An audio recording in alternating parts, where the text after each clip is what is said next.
So for those of you who don't know, Apple recently held an event in Chicago this last Tuesday, and they released a new iPad. This new iPad has a significant performance boost. In this video, I will give my thoughts on this iPad and Apple's education event.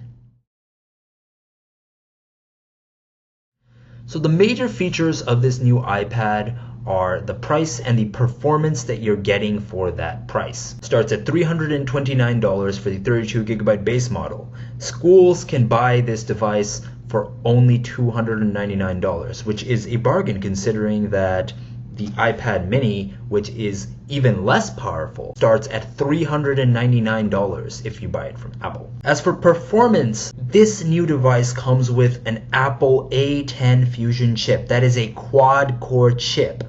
This makes it a compelling buy for a budget tablet. It certainly gives a drastic performance boost beyond any other iPad out there with the exception of the iPad Pro, and it makes it more powerful than most laptops and other tablets that are available on the market currently. The next important feature of this iPad is Apple Pencil support. So for the longest time, the Apple Pencil has only been supported by the highest end iPad line, which is their flagship iPad Pro. Unfortunately, many people can't afford an iPad Pro or just don't want to spend that kind of money.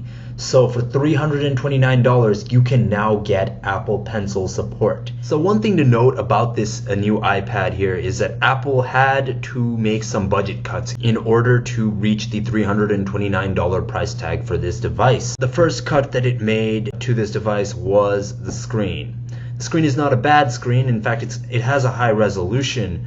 Unfortunately though, it does have an air gap. Also, there is no anti-glare coating, which means that unlike a lot of other iPads, it's going to be very hard to read outside in direct sunlight. So should you buy this new iPad? That really depends on what you intend on buying this iPad for. If you're a traditional everyday consumer, you're probably looking to buy an iPad for watching movies, playing a few games here and there, maybe reading a few ebooks and taking a few notes. This iPad is great for that. Again, with the stylus support, taking notes is easier than ever. However, one thing you have to recognize is this is not going to be your computer replacement. The hardware is extremely capable of any task that you throw at it. Unfortunately though, the software isn't. iOS is not going to support much of the desktop and laptop computing that we do in our daily lives. So while you may be able to survive off of this iPad, for the most part, you will still need a laptop or desktop on hand. So while I do love this new iPad, and I think you should buy it if you're looking for a new cheap iPad, I have some mixed thoughts about this entire education event as a whole. One thing that Apple did emphasize in this keynote was AR apps, an example of which is frog dissection. You can use an Apple Pencil to cut up a frog and investigate its interior. And while I think this is really cool and it's nice to see that technology has come so far, I don't think your 5th grade or 6th grade science teacher is just going to say, hey kids, today we're going to dissect a frog on the iPad. I think a more realistic experience is necessary for science or biology or whatnot. Can I see any use for this? Maybe in like a textbook or something, an educational textbook where there is an AR component on the side to help explain certain concepts, but I don't see this being used on the daily. Apple also encouraged students to illustrate math and science concepts via AR apps. I can see that potentially in the future. So Apple basically created a new curriculum on the basis of drawing, music, videos, etc. as part of the Everyone Can Create initiative. This is an initiative that encourages visual arts more creativity and whatnot through apps like GarageBand, Clips, and iMovie on the iPad.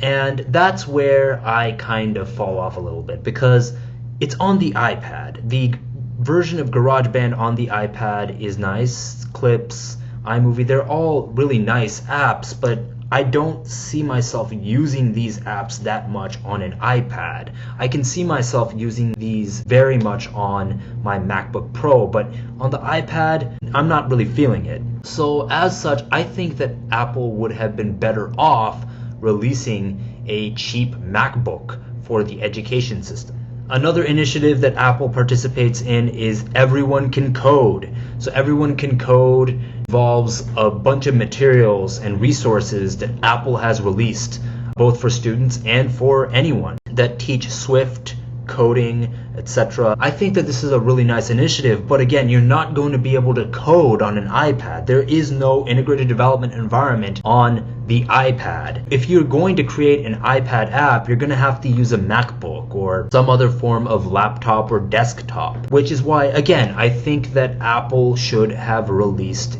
a cheap MacBook in the place of an iPad, or at least a MacBook to complement the iPad for the education system. So Apple seems to be targeting this as a competitor to Chromebooks and other cheap laptops. The A10 Fusion chip within this device is more powerful than any sort of mid-tier laptop out there. However, that's just the hardware again, not the software. iOS puts a lot of limitations on this device. As such, I don't think it will be a successful competitor to the Chromebook, especially because a Chromebook is a full-fledged laptop.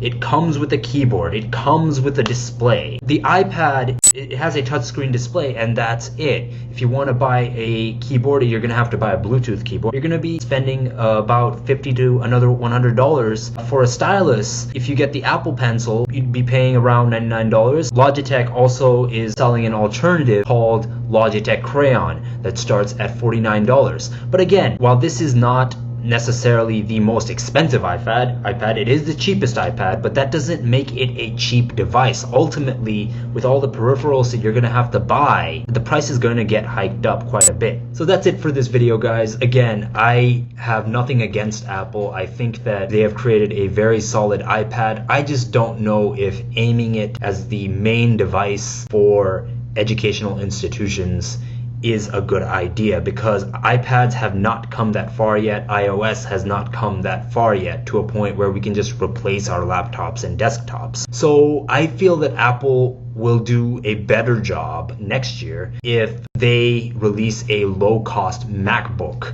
or Mac to complement this device. So what do you guys think? Do you guys like Apple's initiatives in education? Please comment below in the description below. You can also subscribe to my channel and thumbs up if you like this, and thumbs down if you don't. This has been Ben Cat. See you next time.